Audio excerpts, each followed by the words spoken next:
বলে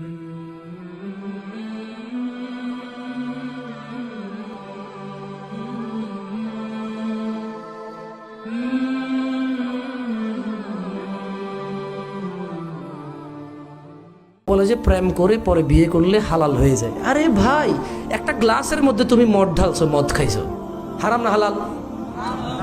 পরে তুমি একই গ্লাসে ধুয়ে পানি ঢেলে খাইছো, হালাল না হারাম?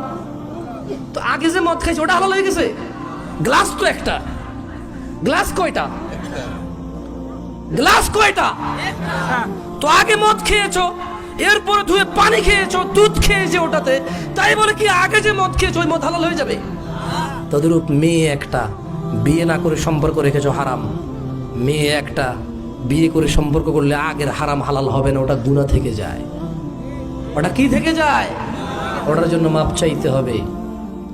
যেমনটা বিয়ে না করলে মাপ চাইতে, তুমি এই মেয়েকে বিয়ে না করলে এমনটাই মাপ চাইতে হবে। এই মেয়েকে বিয়ে না করলে যেমনটা গুনাহ, এই মেয়েকে বিয়ে করলো আগের অন্যায়গুলো একেবারে শতভাগ সেম অপরাধ ভাই আমার।